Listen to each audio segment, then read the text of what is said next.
Hey, hey, welcome everybody. I'm Jamie McLeod, and these are my two red-headed friends that are so excited for our virtual adventure. We're going to fly high off to Mccall Mountain in Honduras, where I was excited to pay a visit 10 years ago. And now that you've met Bo and Scarlet, I'm Jamie McLeod, and I'm the director for the Santa Barbara Bird Sanctuary. And I'd like to welcome all of you to our very first inaugural virtual vacation. I have missed seeing people and their smiling faces so very much.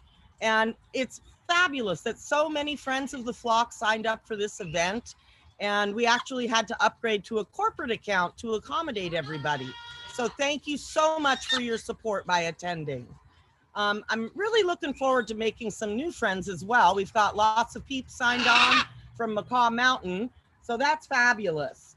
And today, this is all about sharing our mutual avian commonality and serve as a community event, because we've really missed getting together with other people. You know, it's really been a long year, and we can't have any fundraisers or income generating events. But today isn't necessarily about us wanting you to give us money. We know that times are tight for everyone. However, if you are in a position to donate to either of the organizations behind this program, it's been rough, and we're grateful for that. And if you can't, we hope that today will bring you just a little bit of joy and an escape from our current reality. Hopefully that'll change next year. It's almost here, yay! So, basically we are all just birds of the same feather, and this is a way we can flock together.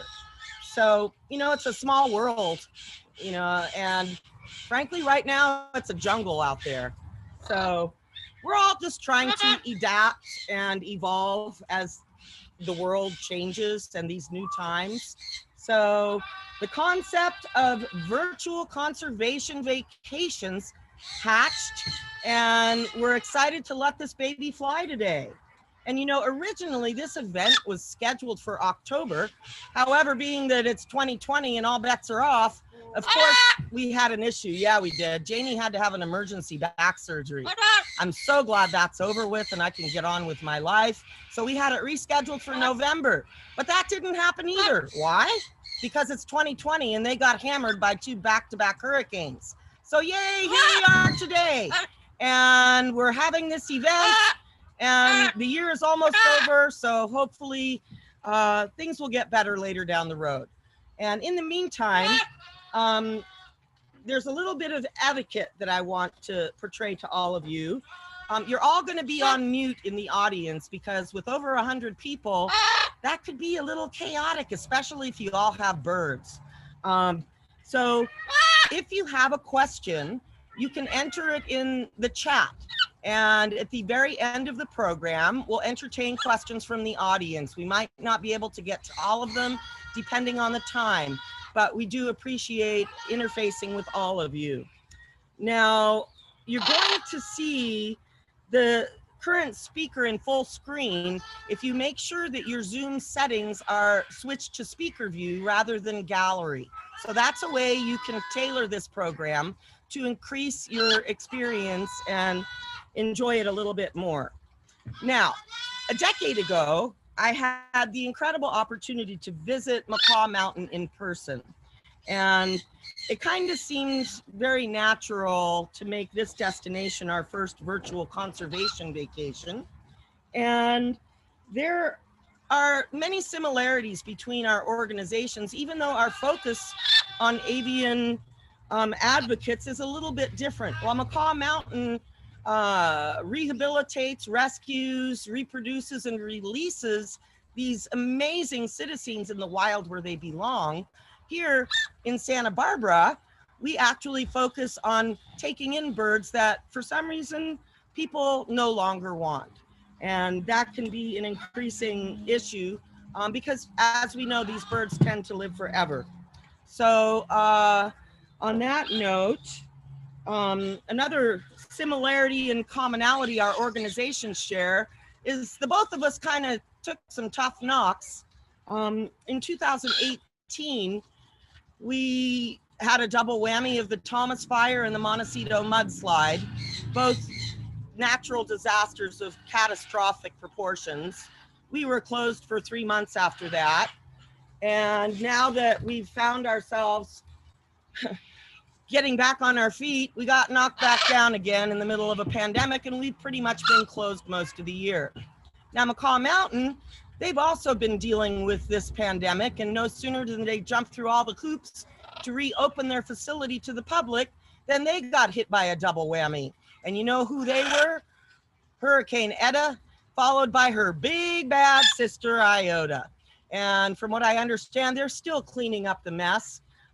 So again, I do hope that those of you that are able to will contribute to both organizations, because getting through this pandemic isn't going to be easy. But you know what? These birds count on us. So we're hoping that we're going to get by with a little help from our friends. Now, there is a huge team of talented people that worked very, very hard and put copious hours into the production of this presentation. Everything from video editing and program layout to the technical aspects of hosting this event. A huge shout out to these awesome people who have worked for weeks on end, putting in hours. And I'd like to call out a few of them. On our tech team, we've got River Taft, who's a 16-year-old that works for me part-time, and he is a very talented editor. So some of the films that you're gonna see in the program that follows were edited by him. And also I wanna shout out to Brian Davis, who's our tech host tonight.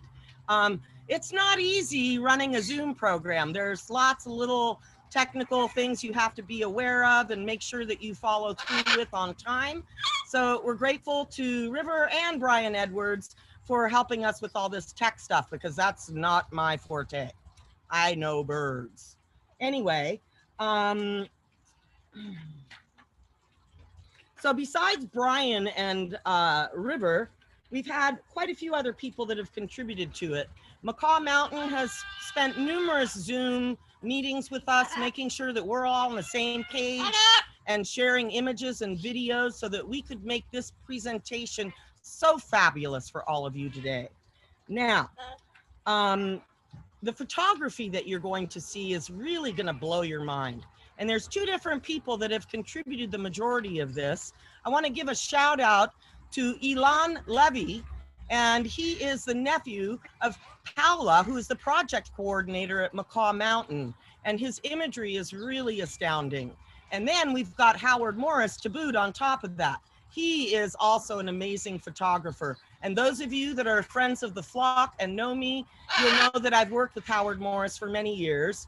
He put together an astounding book as a fundraising tool for the Santa Barbara Bird Sanctuary, and it's called Avian Ambassadors. And if you go to our website, on the homepage, there's actually a video of the book. It is eye candy, and it makes a great Christmas gift. So check it out. And if you purchase it on the website, you'll also get a link to our documentary. So that's really great. We hope you're going to visit both websites and support both the organizations.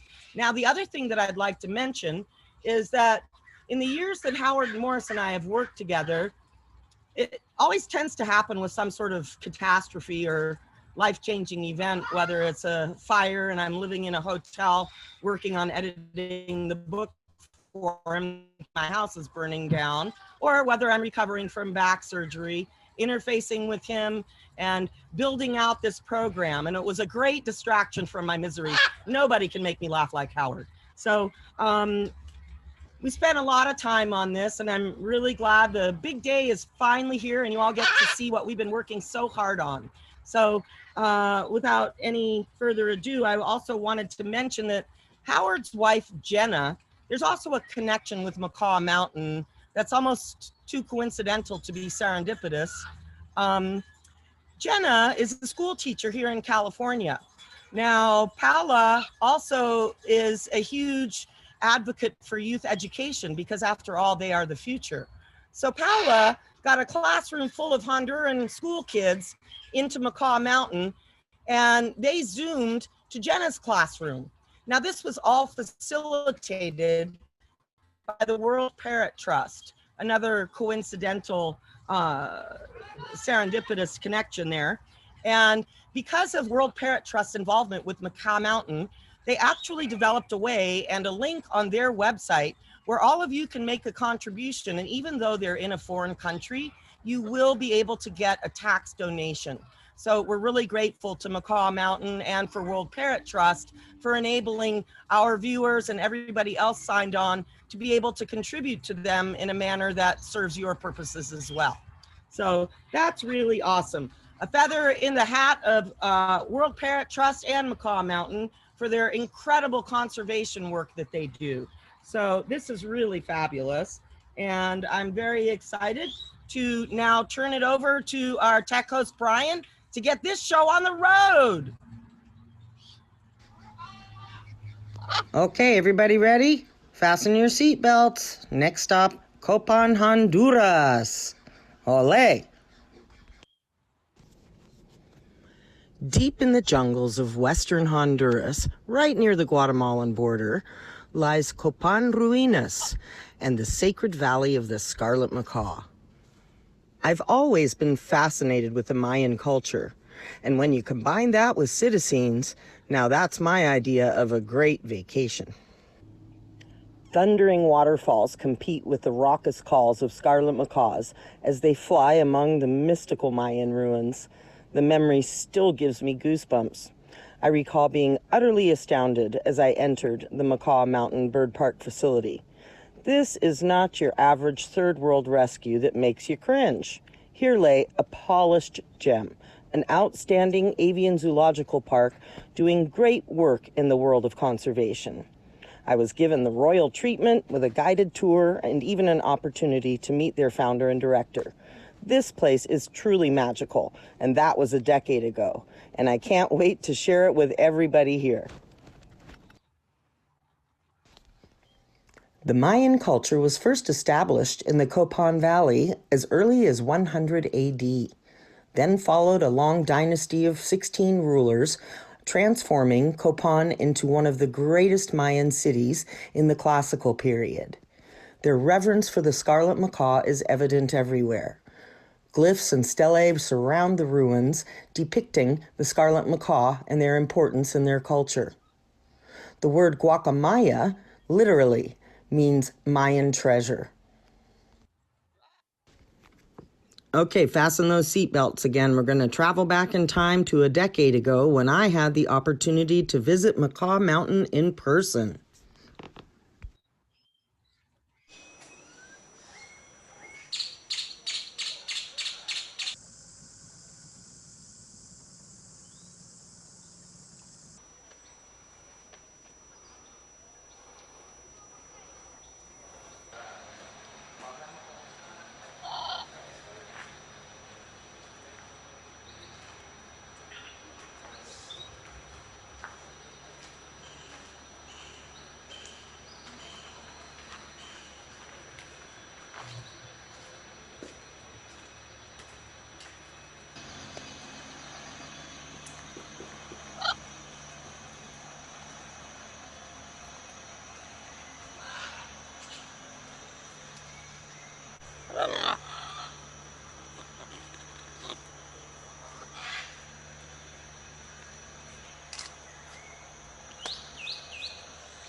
I was given the royal treatment with a personal guided tour and the opportunity to meet Lloyd Davidson. I had to dig real deep in my archives to find some footage of the interview we had. I'm Lloyd Davidson at Mccall Mountain in Copan Ruinas, and basically the way this got started was I came to Honduras 25 years ago commercial fishing. And this is one of those things that you sort of get into by accident. Originally on the Roatan, we had a much smaller bird park there. And the birds came generally from foreigners that had moved to Honduras that parrots being a part of being in paradise would get a parrot, and either within a few years would hate the parrot or hate paradise, and so the collection kept growing. I sort of became the bird man in Roatan, and then 10 years ago came to Copan. It was a much better long-term area for the birds, I think, so we bought property here and made the park.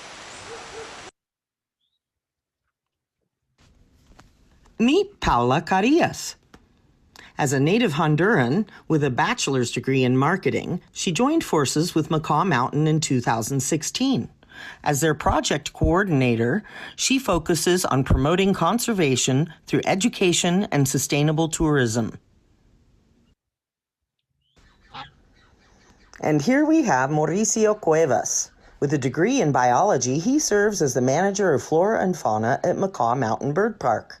He's had great success developing the rescue, rehabilitation, reproduction, and reintroduction programs for the Scarlet Macaw.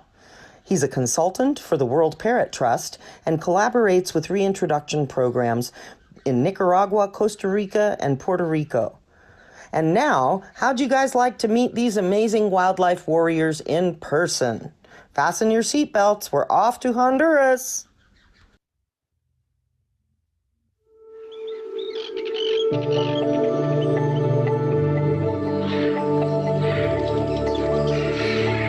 The Scarlet Macaw was considered a sacred bird for the Mayan culture.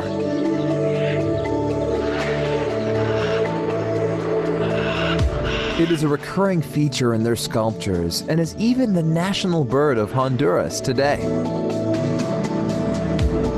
I'm Lloyd Davidson, working with Mccall Mountain for 10 years on the Mccall project here in Copan, and for the last year and a half working also with Proalis to try to bring it up to speed and to carry the project forward. The first release of macaws in the Copan Ruins World Heritage Site was in 2011.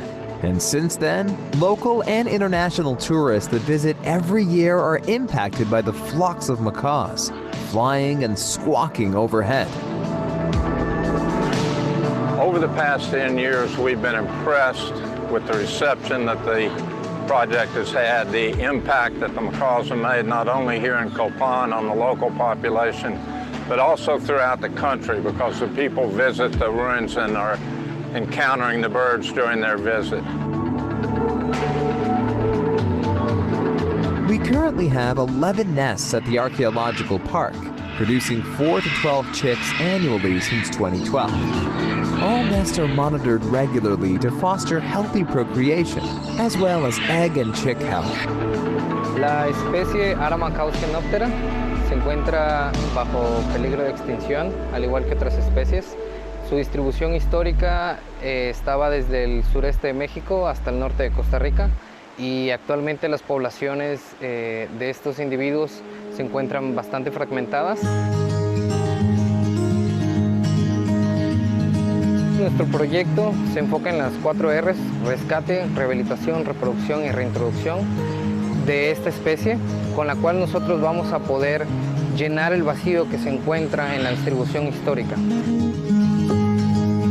Nosotros al año pasado, el 2019, agregamos 93 individuos de esta especie a la población de Honduras. Pero no solo queremos quedarnos ahí, queremos hacer que esta población crezca y poder incluirlos en toda la región centroamericana. Macaws are fed twice a day, even though they also forage on seasonal fruits.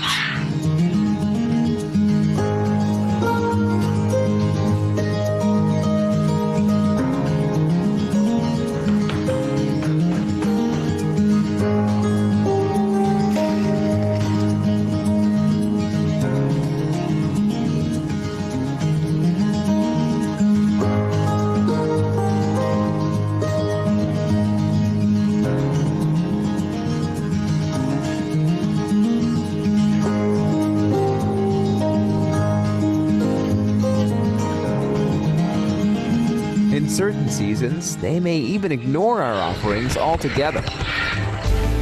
As the macaws spread out from the ruins, it was clear they preferred certain places.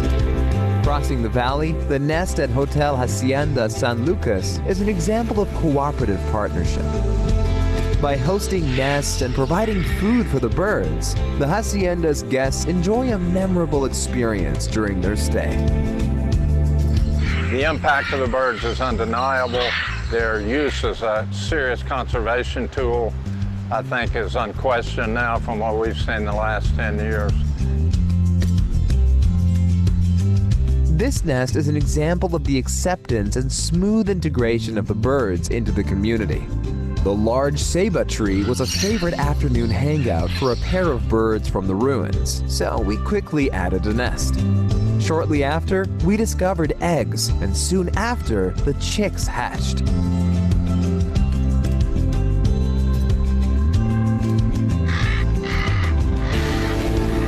As you can see, the babies are doing well. They are safe, and the neighbors feel that their presence is a gift.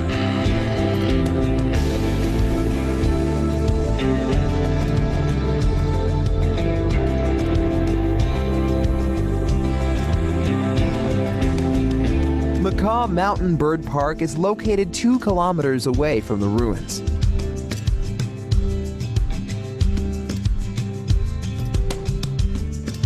Currently home to around 300 privately donated and government-confiscated birds.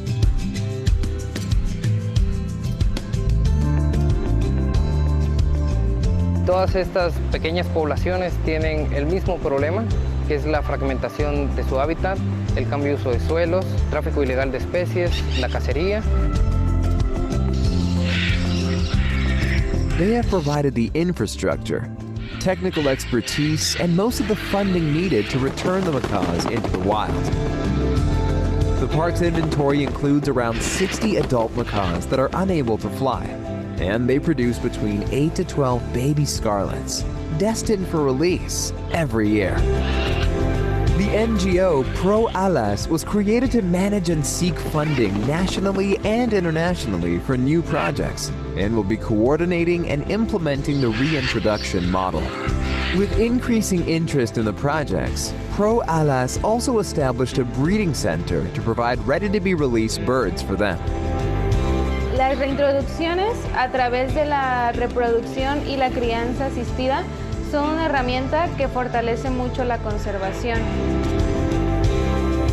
La finalidad del Centro de Incubación y Crianza Asistida es sumar también individuos de especies vulnerables de aves y principalmente de guacamaya roja, que es nuestra especie bandera, a las poblaciones que ya existen.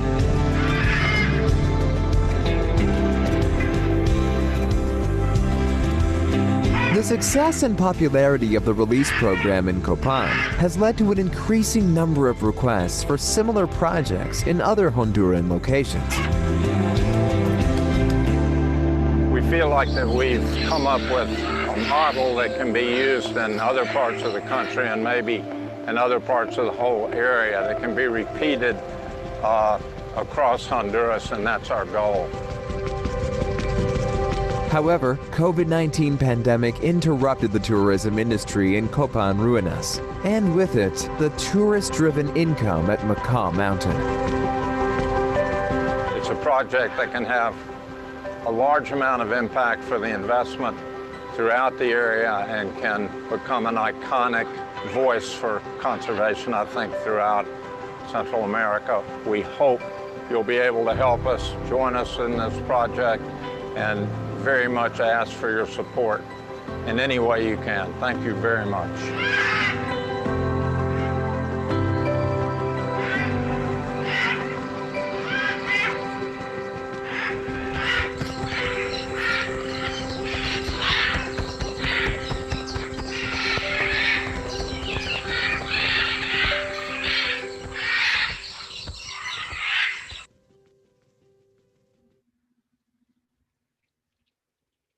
Wow, that was quite an amazing 9-minute film. Nice job. That was Honduran produced, and they did a fabulous job. Now here we've got some footage of what these poor people at Mccall Mountain went through, and we can relate, having had to evacuate our facility as well. So you know, they got hit by Eta first, and things went okay, even though the river did rise. But along came her big bad sister Iota, and the aviaries that were all near waterways, just the birds had to get taken out, because you can see this is the river after Eta, and you can see how it got carved out. And quite shortly, you can see they're getting those birds out of there. You're going to see what the waterways did with the onset of Hurricane Iota. And it looks like Lloyd is maybe into rescuing dogs as well. They're here, there, and everywhere. Now look at that raging river. They actually lost part of this bridge, and from what I understand, they're still working on putting it back together. And there was about a week where they were totally unavailable via internet, and the airport is still closed from what I understand, but they're finally able to get food to the facility. And I can only tell you how horrifying it is to have a natural disaster of this proportion. So hats off to you guys for getting the crew out of there. And wow, whoever videoed this, they were awfully brave to get that close to the waterway.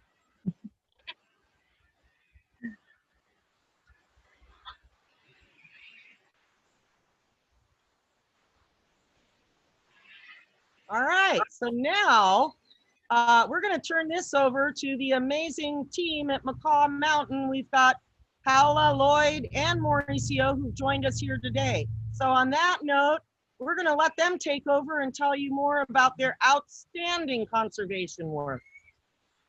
Take it away. Hello, everybody. Thank you so much for joining us today. I'm Paola, this is Lloyd, and Mauricio is over there at our breeding center. We're very excited that everybody decided to take their Sunday and join on this virtual vacation. Thank you, Jamie and Howard and Brian, for putting it together. Thank you for letting us be the first ones on this new idea, great idea, because everybody's been stuck at home and we kind of need our minds to be set free. So we're very excited to have this opportunity and to reach out to everybody because, well, as you've seen, it's been a very difficult and complex 2020, but here we are, and here are some of our birds. We're actually, Lloyd and me are in our cafeteria, and some of the birds are flying around, but it's a very, very beautiful day today. No rain, I hope. No. Yeah, we feel very lucky for all of you to be able to join us here. This is a pretty unique idea, and I think a very, very good good effort to reach across long distances and see what's going on here. The program has obviously taken a huge hit in 2020. The slowdown in COVID and the lockdown within the country pretty much instantly stopped tourism, which was really our total means of support up until that point. And then sort of for a double whammy, we got the two hurricanes back to back, which is pretty much unprecedented here. Our part of Honduras had damage, but was certainly not the focus of the worst part of it. So as far as the park itself physically and the birds and team here, everything is pretty much functioning again. The problem is it's sort of an extra blow to tourism. Is now a lot more difficult within the country. A lot of people are after the COVID and these two hurricanes extremely down on any resources that they could put into travel or to tourism here. So we'll just have to see how this goes. But I think that the continuation of the programs is going to depend a lot more on outreach, both within the country and outside of the country, for support. As it looks to me, from my experience here, that tourism is going to be very slow to recover. Fairly decent element of tourism here was European tourism, coming primarily through Guatemala. We're quite close to the Guatemalan border, so that was a pretty steady stream, but I think that's going to be totally cut off for a very long time to come. It's going to be very difficult to to estimate when those countries may open up, particularly for international travel. So we'll see. Our focus right now is to maintain the birds themselves and also to maintain our capability, should things change, to project this program out to other parts of the country.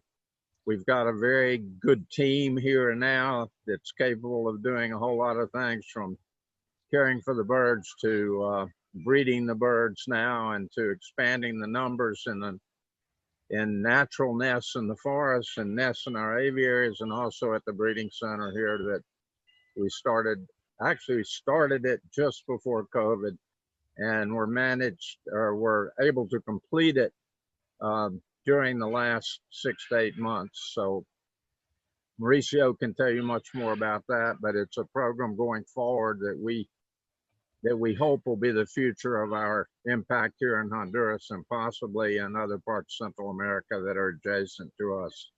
We happen to be located in an extreme northwestern corner of Honduras, only about 10 kilometers from Guatemala and only about 30 or 40 kilometers from El Salvador. So as far as outreach location affecting a fairly large area, we're very well situated if we can reaccelerate the program.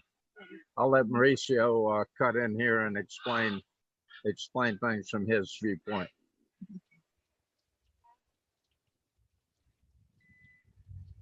Hello. Buenos dias. Buenos dias. Thank you for visit Copan. Just now I'm in the breeding center. I'm sorry, but the season for the babies is finished. We start to come in the first egg maybe in 3 weeks, and now I have another macaw for a pet. A muppet. Yeah, thank you for visit Copan. Please, when it's possible, fly. I know you can enjoy Honduras. Is sometimes bad news, but it's really nice. The Copan, and I can show you the last babies from this year. We can walk here at the breeding center and show the last babies.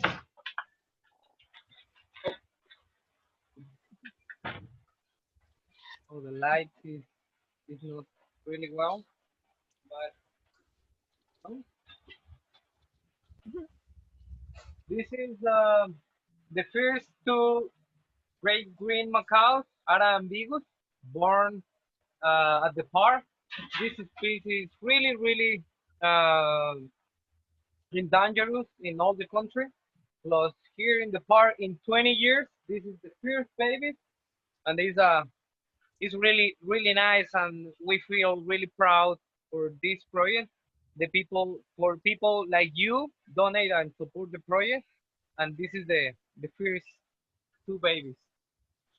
And behind to me is a little creek. Now is a little creek, but 3 weeks ago is a huge river. No, but thank you for staying with us. So yeah, that's a little bit about us. And we have prepared a slideshow to take you through what we've been doing. So Brian, if you can help me with the next slide. So this is Lloyd.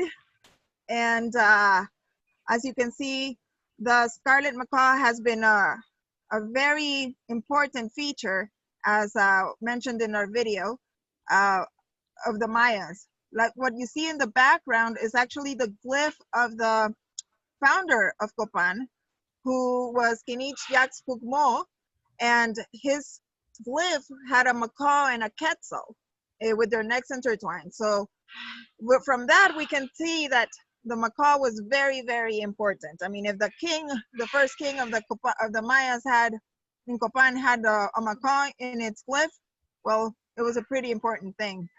So the area around Copan was named the Sacred Valley of the Scarlet Macaw in order of how the Mayans venerated this important bird. Brian, next slide.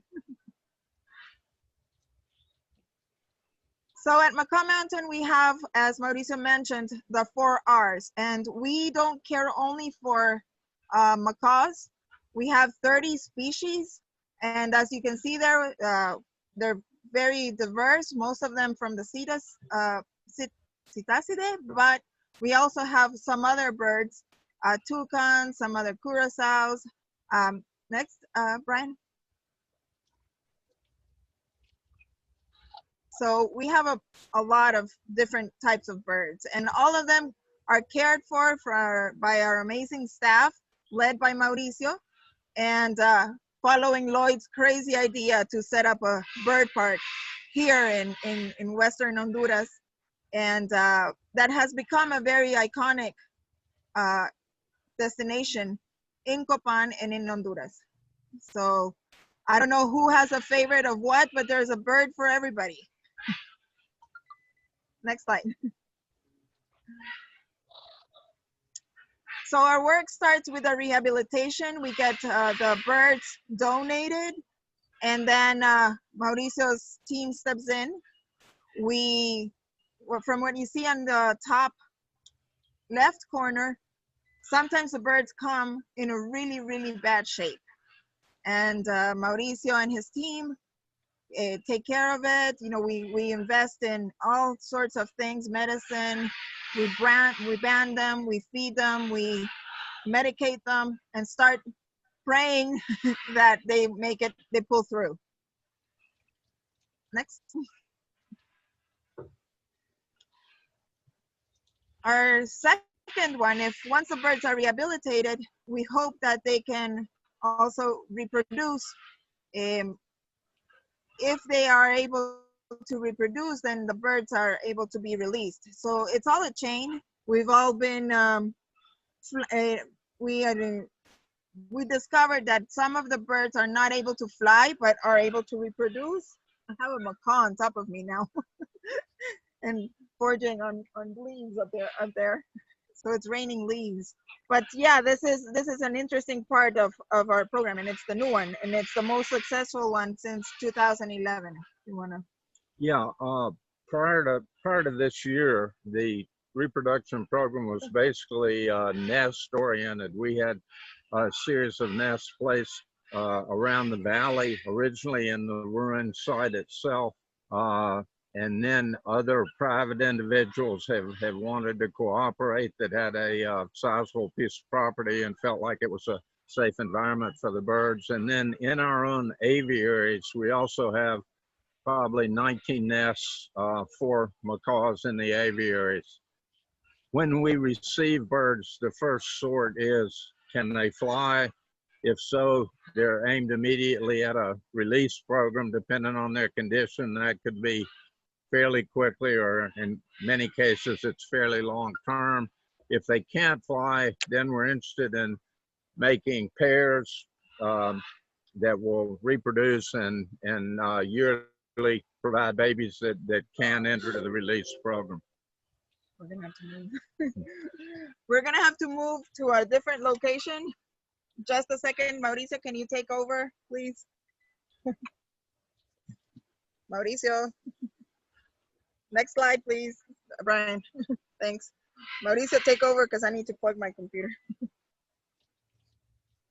I'm here. You can hear me? Yep. Yes. And okay. Yeah, Lloyd mentioned when we choose the macaws, we need to know if the macaws can fly or not. And when can fly, we put in a apartment for breed, and this baby is born from these parents. We take and train it and put in the next aviary for release. All the babies born with us in the park is for release. The babies hatching at the ruins is the same. It's for keeping in the wild, and the parents handling the next part. But now Paula is in one apartment, and in the last nests with the last one aviary with the babies. And actually we have this year 43 babies from different species. The macaws, we hatching 33 babies in total. And the next plan for these babies is released and the next year, 15 babies or maybe 15 babies, 50, almost 20 for release in the wild population.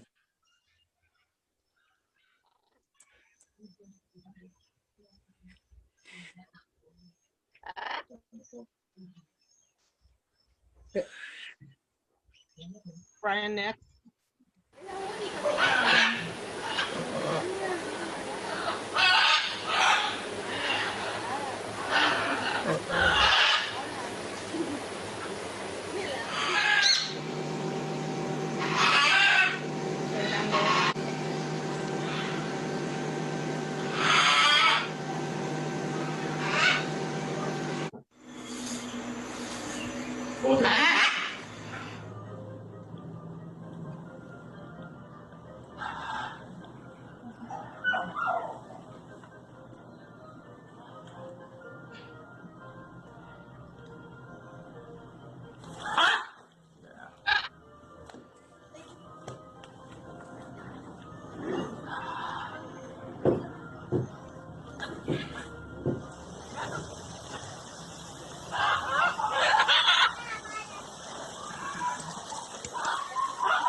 Who wants the floor on this one? Okay, I'm back. Do you want to talk about the reintroduction for? Yeah. Okay. We've had a really unusual situation. When we started the reintroduction program, we very quickly obtained permission from the archaeological site here, which happens to be a World Heritage Site, to use it as the release point for the bird valley. I think that's pretty unusual. It had a huge effect on the program overall because so many Hondurans visit the ruins every year. It's a big cultural icon in the country. The Scarlet Macaw was not only super important to the Maya culturally and in their ceremonies, but it was also the national bird of Honduras. By focusing the program there, it sort of guaranteed that there would be a large exposure to the macaws in the country. About 80 to 100,000 Hondurans a year visit the ruins. It's part of their internal country tourism. That means over the last 10 years of the program, probably a minimum of 100,000 Hondurans have been introduced to the program. The macaws, being as spectacular, as noisy, as impossible to ignore as they are, have had a big impact in the ruins. The ruins have sort of come alive, but the birds that once flew there when the Mayans occupied the ruins are now back. And it's a very, very popular feature of a visit to the ruins.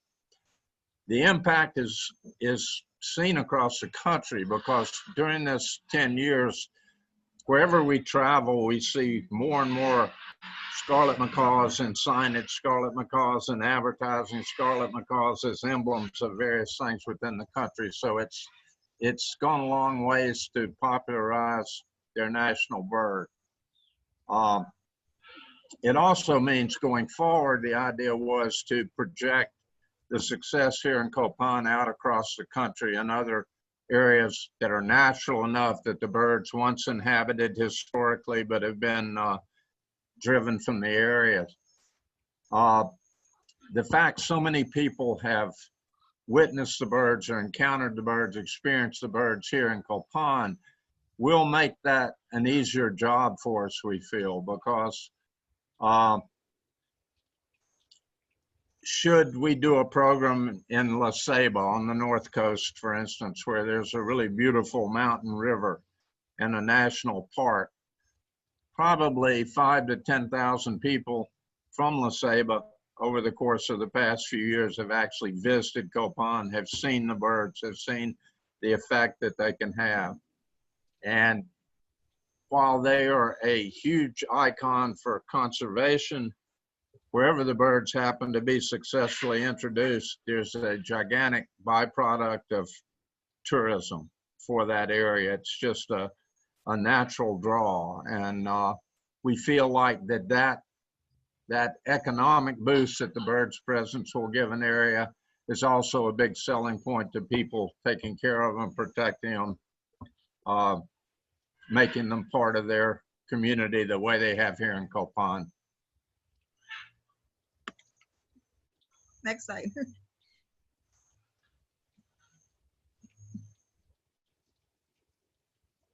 So that's part of the releases that we've done here in Copan. We've had a total of 6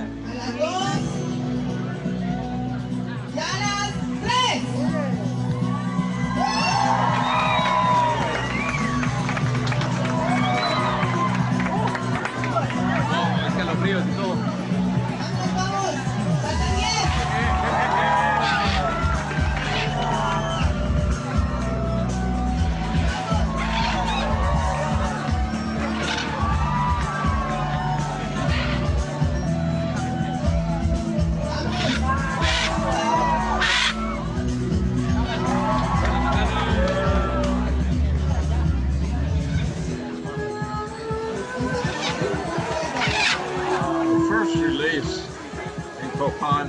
Was in 2011, and we had maybe 100 people there, mainly because one of the chief archaeologists in Copan's daughter was having a wedding, and we sort of sold it to the wedding party to come to the bird release as part of the activities.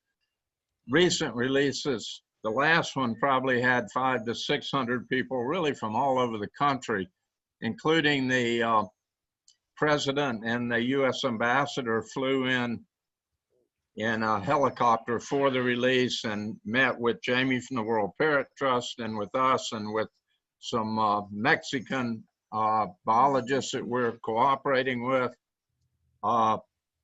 So the events have grown really quite a bit in Honduras, and the impact of them for the investment and for the effort put in is like sort of surprised us. And we had hoped to carry this program quickly forward, figuring, okay, we have the model figured out, we know what to do, we have the people assembled.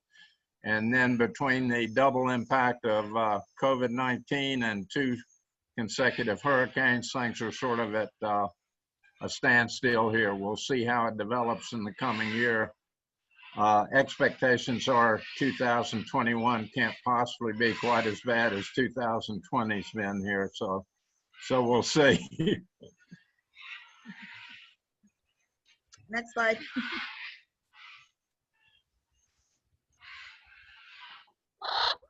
So now, Proalas. I'm here. I'm here. So, you want to talk about No, what go Proalas? Okay, Proalas became, because the park is a private park, and basically the government's excuse for not donating directly to the park is because it's a private entity. So we had to come up with an NGO to be able to accept donations from the government, which is still yet to happen. But it also opens a door for everybody elsewhere in the country to be able to donate and get a tax write-off. Locally, we've been able to implement it in the last year. We're still a very young NGO. We're trying to work out the transition from being a private entity into learning the NGO world, but we're getting there.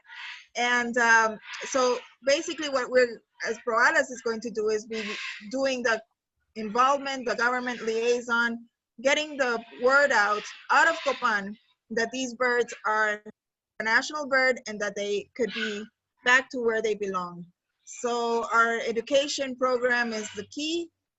We need to lobby with the government. We need to lobby for the education program to become a reality in the national curricula. And that's where we're headed. That's hopefully 2021 lets us do all the projects that we were trying to do in 2020, but at least this year has allowed us to a lot of introspect and a lot of reorganizing our ideas and focusing where we are going to be able to see and help these birds more. We've figured out 3 locations where to take the release programs, but in the good news is that the education program got a freebie from a university that they redesigned the whole education program. So that really helped us a lot. So now in ProAlas in Mccall Mountain are working together. ProAlas is fundraising nationally, and with the help of the World Parrot Trust, we're able to fundraise internationally. But either way, you know, ProAlas and Mccall Mountain and ProAlas, you know, we work hand in hand. We're one, and we work together. And now, thank you to Santa Barbara Bird Sanctuary, you know, conservation should know no boundaries or frontiers. So I know that a lot of people out there want to get involved. We are taking any help that we can, be it in time, species. We're working together on putting an Amazon wish list. You know, anything that you can donate through ProAlas or through the World Parrot Trust is a great big help. Next slide. Okay, just as a side note, in case anyone doesn't understand what the name ProAlas means, alas are wings in Spanish. So it's pro wings. So the focus naturally enough due to our work so far is with the macaws, but it will cover all the native species here that are in need of help if we are able to later direct programs or breeding programs will include a lot of the parrot species as well, and certainly the great green macaw, which is probably the rarest of the parrot species in the country, I think. The idea was ProAlas would take over the outreach program, so projecting the reintroduction program into other parts of the country. Mccall Mountain will continue to concentrate on the infrastructure, on the facilities, on the expertise to make it unnecessary for the NGO to have to reproduce these facilities and this amount of education and expertise we have here. So the two will obviously work closely together, but we feel that the NGO gives us access to coordination with other international NGOs and also to funding both inside and outside the country.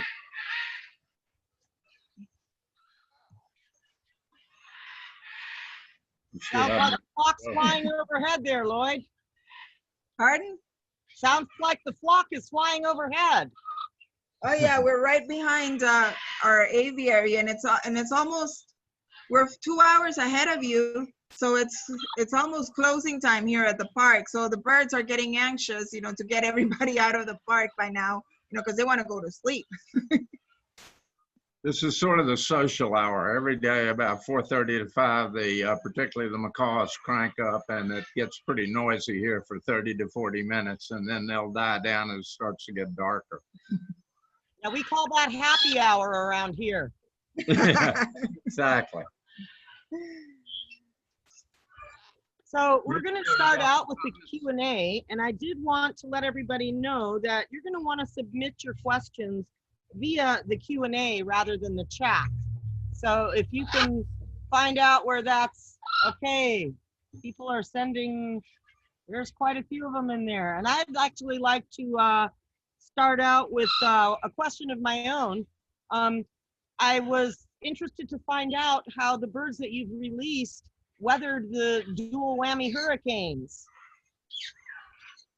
Okay, Mauricio or Lloyd? Yeah, Mauricio, you want to do that one? Did you hear the question, Mauricio? He's left the building. Okay, well, all right. Basically, we had to deal with a whole lot of water, days and days of rain here. The actual wind factor, because we're in the western part of the country and in the mountains, was not really a huge factor. The way the park is here, we're located in a very steep valley cut by a stream, and so we're almost protected from a lot of serious wind damage. So the one thing that we were afraid of was the rising water in the creek, and in particular, if it happened to rise to the point where it would take our 2 bridges out, which are essential to the whole circulation in the park. The water got up right to the bottom of the bridges. In fact, one of them had debris thrown on the bridge from the creek, but we survived quite well. We lost one of the entrance ramps to one of the bridges, took a hit. We had that replaced in a matter of days. So we were quite lucky. The other thing that you think about is just the weather, the dampness, the constant days of rain. So certain birds that are not fully feathered or haven't recovered fully, then we had to shield those birds. But for the large part, the birds did just fine during the weather. If there were any casualties? On unreleased birds, if there were casualties on the released birds? No, not that we know of. I mean, it's not like we can survey 100% of the birds once they're out there, but the feeding visits twice a day to the ruins have involved the normal amount. Anywhere you see at one point over 30, 40 minutes, anywhere from 35 to 55 or 60 of the birds at the ruins, and it was pretty much normal. We didn't see, obviously, a lot of birds flying around the valley or the normal amount on the move during the days of the storm when we had a lot of rain, but I think things are pretty much back to normal.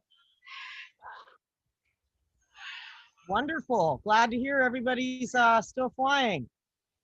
We do have some questions from the people in the audience. I'd like to start out with a question from Leslie Rugg. It's actually a dual part question. Were you able to open in early November after the COVID lightening up of restrictions, or was that special event also impacted by the hurricanes? We were able to open here in Honduras. October has 3 individual holidays, and so the government a couple of years ago decided to put all 3 holidays together into one big weekend, but it happens in October. So in October, we still had a lot of the pandemic going on, the cases going up. So they moved the holiday, which is called the Morazánica week, they moved it to November.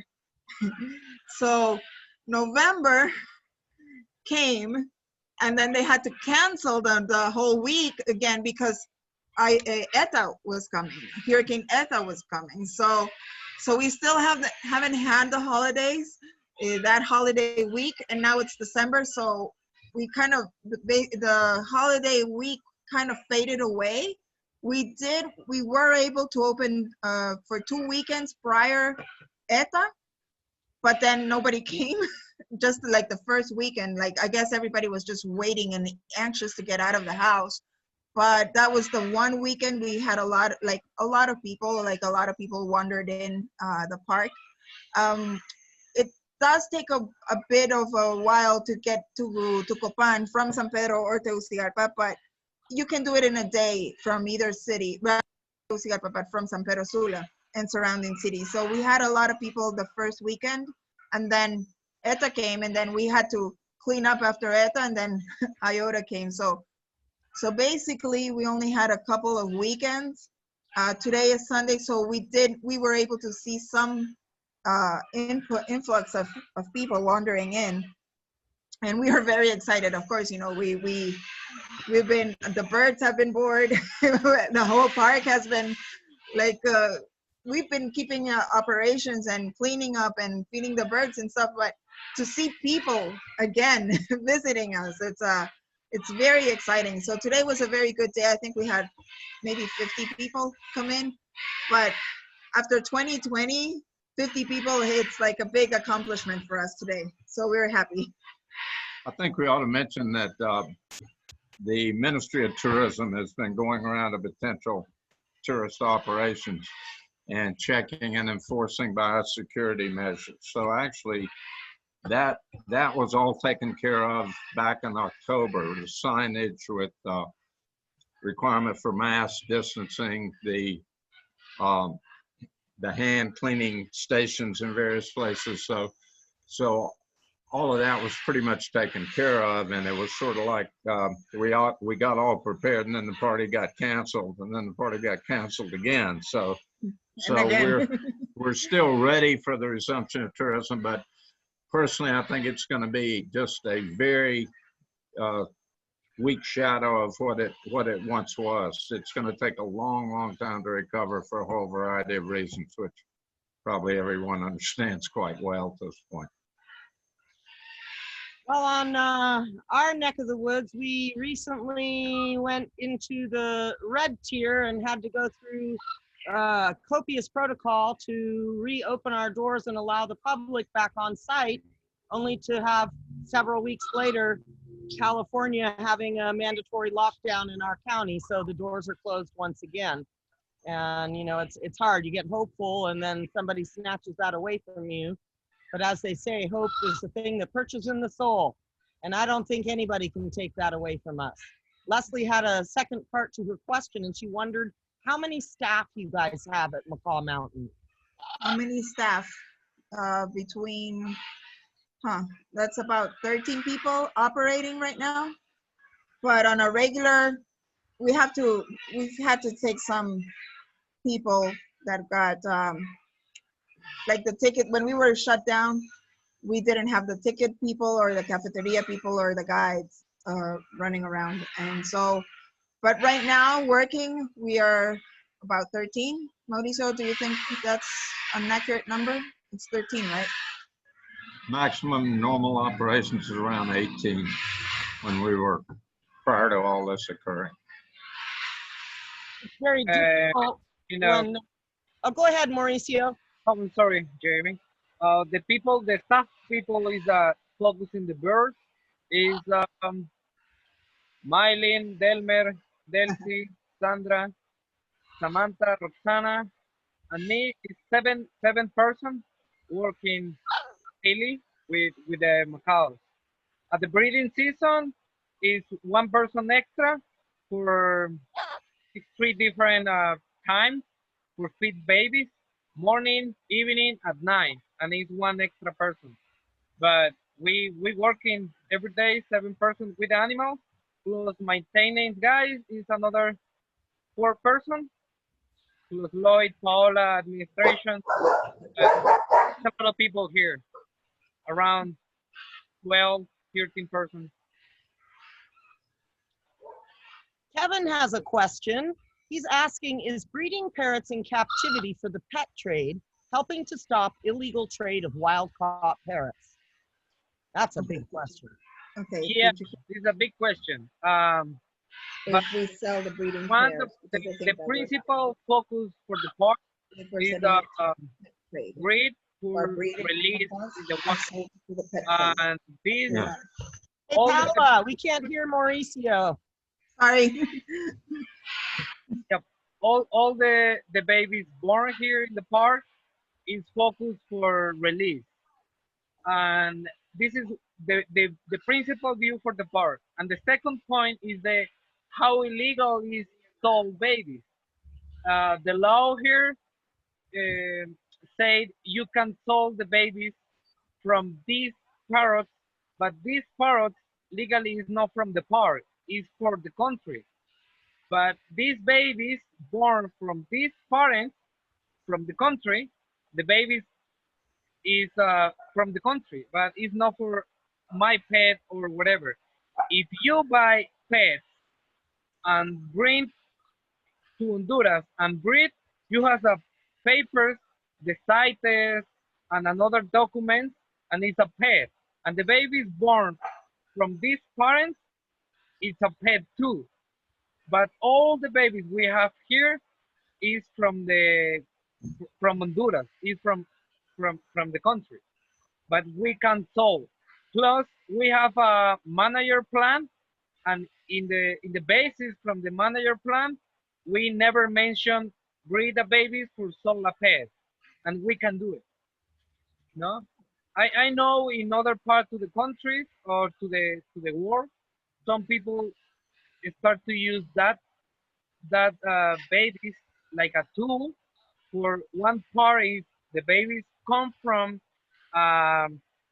center like this, follow the rules, follow the rings, put a ADM test, and everything is in legal way, and you can solve. But here in Honduras, we don't use that tool or try to help the white population. But maybe in the future, another person bring macaws or do something.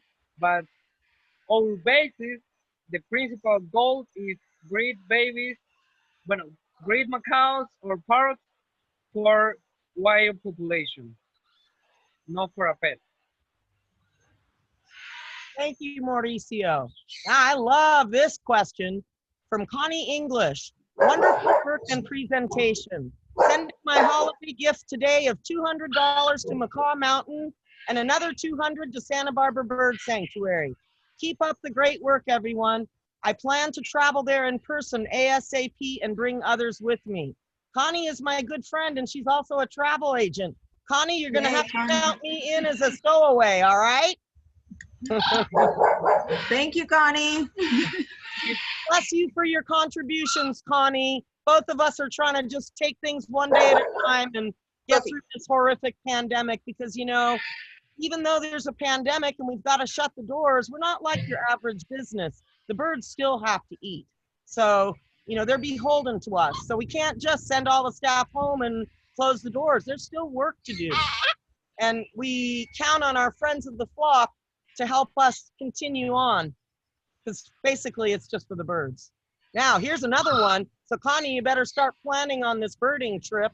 Anonymous attendee, if I visit Mccall Mountain on vacation, can I volunteer in any way during my visit?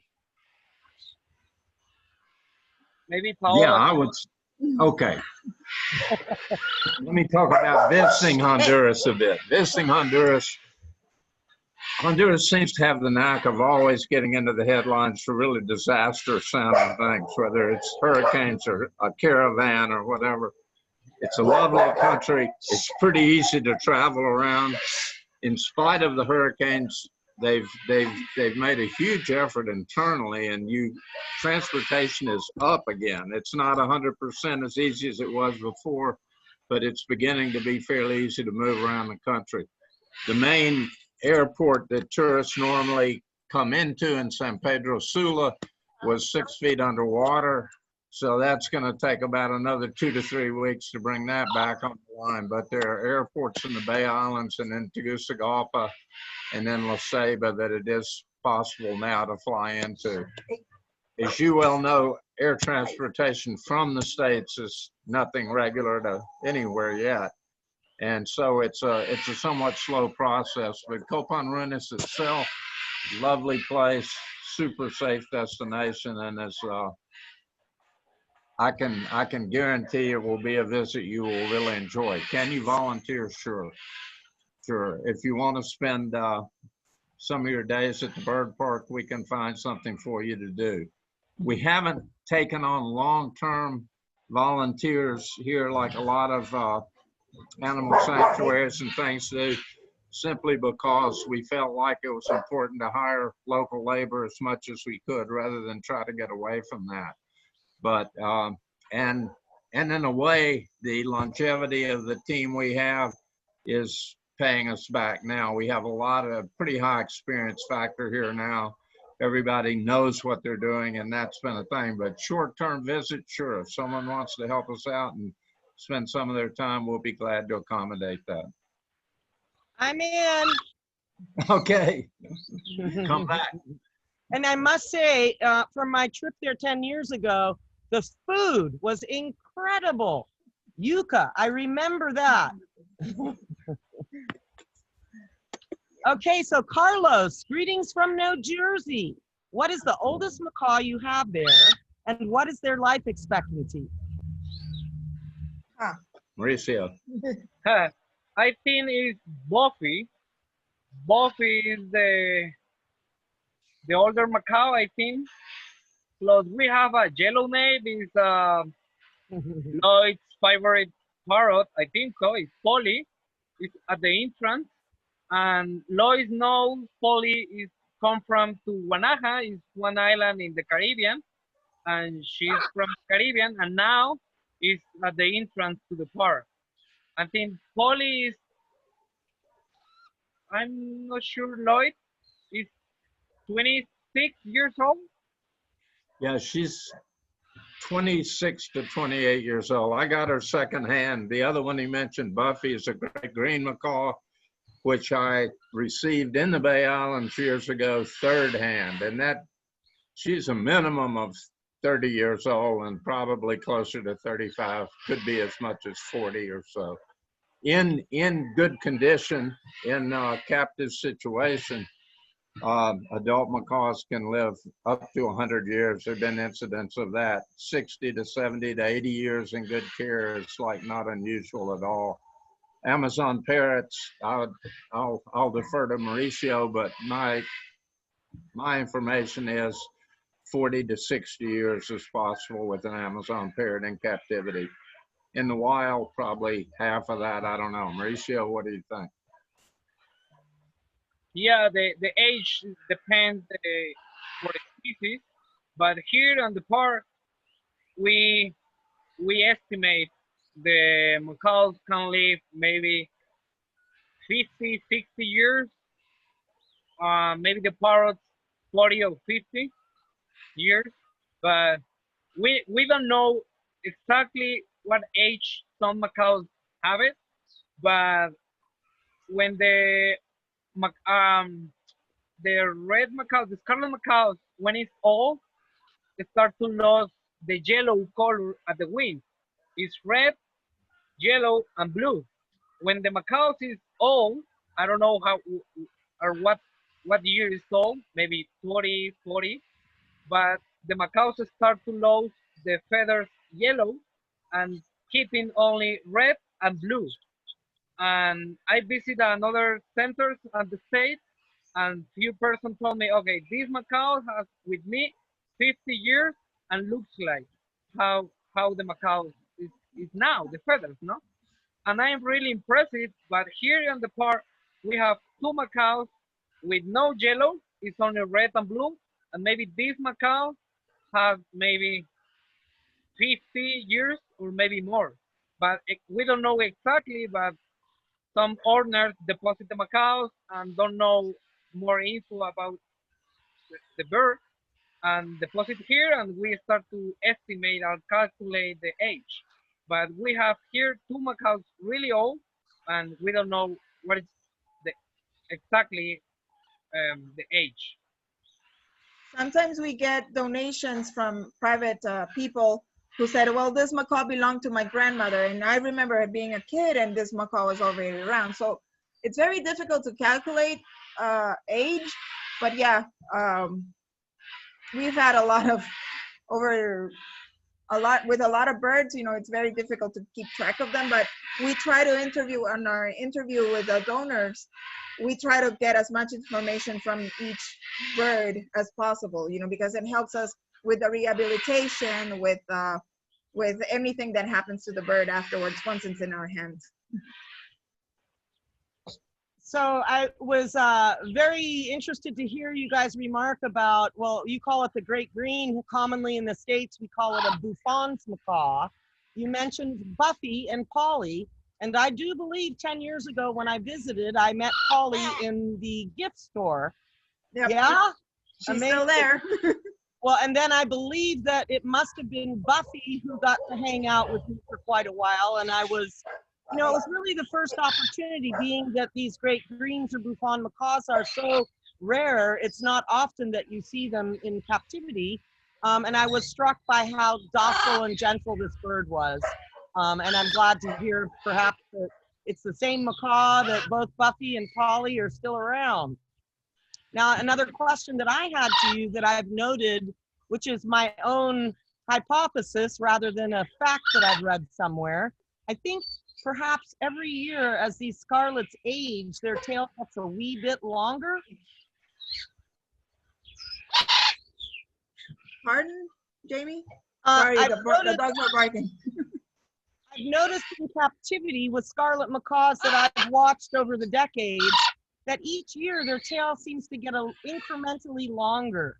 And this scarlet macaw, come here, Scarlet. Her tail is extremely long, and she's over 50. So, she's a good girl. But have you seen that as well? That the length of the tail can actually elucidate to the age of the bird? We try to estimate the age, we see the beak and the face. This is the only way we use, or I use. You might look next time you're out in the field at birds you know are older than others and see if their tail length happens to be longer than other mature birds that may be only in their teens. But it's just something I've observed over the years. Yeah, sometimes the problem here in Latin America is the diet. We don't use the best diet when it's younger and when it's juvenile, and the feathers, the face, the beak, don't grow in the right, in the base shape. And sometimes the macaws looks like more older they actually is, no? For the diet, the water, but I don't know. Maybe you can show me some techniques in the future. Well, it looks like you guys feed the birds pretty good there, but I do know in my jungle expedition travels across Central and South America that you see these birds in cages and they've got a rotten banana and a bunch of black oil sunflower seed. So, and you're sitting there eating rice and beans and papaya, which is basically what the birds should be eating. But I've seen all the extensive fruits and vegetables that you guys prepare for them. And I do want to touch on a few other questions that we had here, but I did want to mention too that sometimes people may not realize that while being in the wild is their God-given right, they are not going to survive as long as they would in captivity due to predation and disease. Certainly in captivity, we have veterinarians that can treat them, but if an individual in the wild has some sort of a condition that makes them weak, they're a sitting duck for a predator. So I actually had an Amazon that we lost at 60 years to a stroke. And her first 15 years of life were not on the best of diet. But, you know, just to show you, that was a pretty good long life for an Amazon parrot, where in the wild, that's certainly not going to be the case. Now, I do want to touch on one last question that's come through from Kim Klein. Do the mating macaws ever self-raise the babies, or are the babies always taken from them? I think she's referring to your captive breeding program. And so when the pairs produce offspring, do you ever leave them with the parents to raise, or do they not care for them, necessitating them to be taken and hand reared? Yeah, this is a big question and really interesting.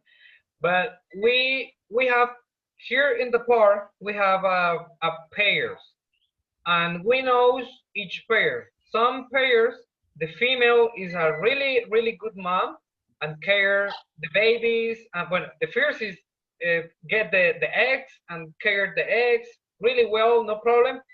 And we leave the eggs and the babies with these pairs. Sometimes the male is not the best, and maybe taking out one baby or two babies, or maybe dancing on top to the eggs and broken all the eggs. And just in that case, we taking the babies, or depends who is the parent and what is the experience have. And we choose, okay, we need to take in one egg out and save two with the parents. When the baby's hatching, see how is the weight, how it looks like. and if everything is good, keeping with them. If not, we taking the babies maybe at the first 3 days. This is here in the park. We can control this. The other is we have in the valley, in the Sacred Valley, the Scarlet Macaw, we have another almost 20 nests, and we check in every week and the breeding season, how is the evolution. When the parents choose the nest and start to put laying the eggs, and the eggs has a really good care, we leave all the eggs there. But when sometimes this not happen, some another macaws try to get the same nest. That we put 20 nests, and sometimes 8 macaws fighting for one nest, and the macaws has another option, and no, don't like it. I like it that nest, and maybe sometimes this nest yeah has some babies, and the fights broken the eggs, or maybe cows make us some disturb, and the babies lost.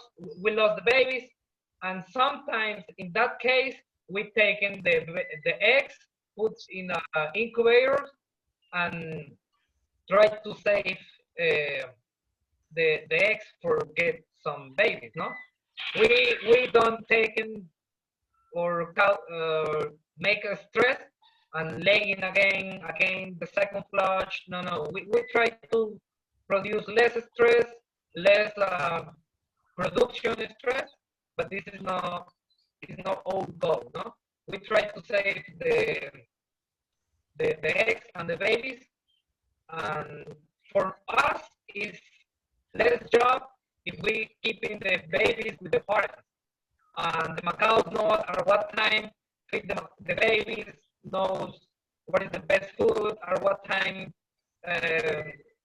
feed the baby again, cleaning. But the macaws know what the macaws do it. And for this, we try to reduce For some reason, Mauricio's audio isn't very clear. Yeah. Wow. Yeah. Okay. Okay, let me throw something in on that. For the past 7 or 8 years, we have mainly relied on tree-mounted nests in the park and aviary nests here in the bird park, tree-mounted nests in the archaeological park.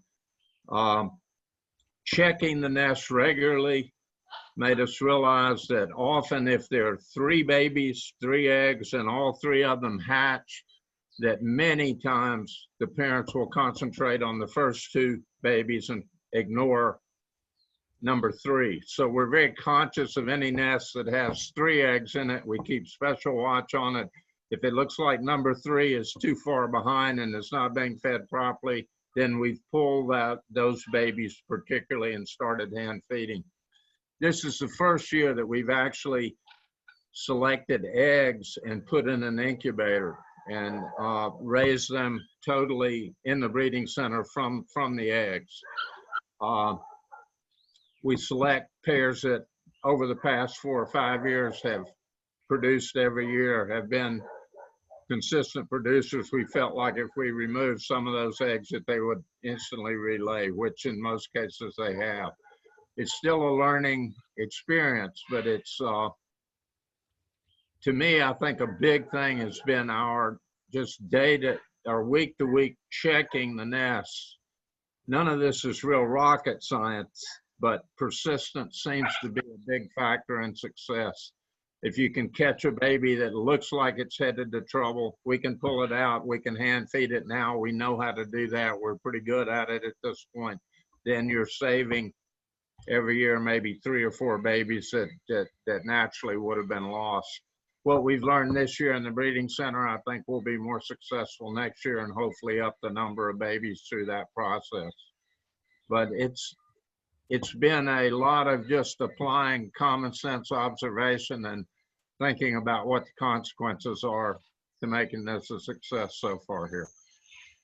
Thank you, Lloyd. We're probably going to have to wrap this up pretty quickly. However, there are a few other questions that I'm going to attempt to roll into one ball and start out with the comment that a lot of times people wonder why, well, if you have 3 children, why aren't you feeding the 3rd one? And this is an adaptation to ensure that the parents, if they think they don't have enough food available to feed their entire clutch of babies, you might want to focus on the biggest, strongest ones and give them all of the food to ensure that they are going to survive. Now, on that note, I'd like to roll in 2 questions into one.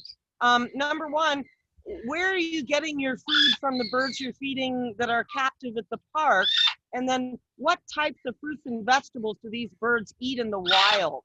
Has their food supply been affected by the recent weather? We're getting our food from, okay, the breeding center is the special formula, which we had to import. Katie and we're going to try this new brand called Sitakus. No commercial, insert commercial break here. But we have those brands for the breeding center, you know, for the baby formula for the hand-raised babies. But the rest of the park gets fruit locally. We bring in the fruit from San Pedro Sula, and we buy locally. We get bananas and papayas locally, but then other fruit complements come from San Pedro Sula. So we had a little trouble getting some fruit over when the roads were down, thanks to IOTA, but we were able to compensate with locally grown fruit. Now, as the release birds are flying, the community, and we must say this, that the community has really been empowered by the presence of the macaws flying around in the community. So we get a lot of questions and, hey, you know, what kind of trees should I plant so that the birds can come and eat? And so we have a lot of trees around, and, you know, people are planting fruit trees in order to help feed the macaws that are already flying in the wild. So it's a combination of buying the locally fruit, the locally not grown, because Copan is not a very good, like Copan Ruins doesn't grow a lot of fruits locally, but we do have to bring them in from San Pedro Sula, from other parts of Honduras. And we get a guy that comes every Thursday. And then the trees that are there, they are able to look for scattered throughout the valley, is helping the wild birds being fed. So that is also helpful. We're feeding 300 birds daily, twice a day at the park, and another 80 to 85 at the ruins. And that number's gradually going up with the more babies that we're producing and the more releases. So we have to have pretty steady supply. We've got some fruit suppliers that travel in San Pedro to the big local market there, distribution center that buys certain fruits for us, and then others are available here locally. I've got a coffee farm near here, so we actually grow bananas and plátanos there that end up here for the birds. But it's fairly big operation supplying it. Thank you for that. We're going to have to wind things down. There's a couple people that didn't get their questions answered, and I might be able to quickly impart a little information. Stephanie Fries, you asked if any of the birds return to the park, and are you able to track them? I do know that Mccall Mountain has multitudes of feeding stations out for their guacamayas if they hand-reared, and they definitely hang out, and you can see them flying down. In conversation with Paula, after the hurricane, all the babies came back to the park and gathered around their hand feeder and said, "Feed me, it's scary out there." So they know who is out looking after them, and they do have feeding stations everywhere. And I imagine some of them at some point will migrate on and set up other locations. But yes, they do track the birds as best they can. Part of that is Mauricio's work out in the field. And then the other question came from Judy about Lloyd talking about a release he did recently in Roatan. But I'm about to lose the borrowed computer that I'm on because it's 2020 and I dropped and killed my laptop. So I got a new one coming, but not before the first of the year. So on that note, I would just like to say that this was really a fabulous getaway. and also extremely educational. I want to thank Lloyd, Paula, and Mauricio for sharing their outstanding facility and critically important conservation efforts. A feather in your hat. And I do hope everyone out there has enjoyed learning more about Mccall Mountain. And I do hope you'll consider supporting both organizations' avian advocate efforts by visiting our respective websites. And you know what? It's a rough year and it's kind of scary. We just kind of want to stay in the present and not think about tomorrow because we really don't know what that will bring. But we are grateful to all of you for supporting the work that we do, and keep in touch because we're going to do more conservation destinations. So thank you all, and we appreciate your chiming in. Adios, amigos. Thank you all. Thank you so much.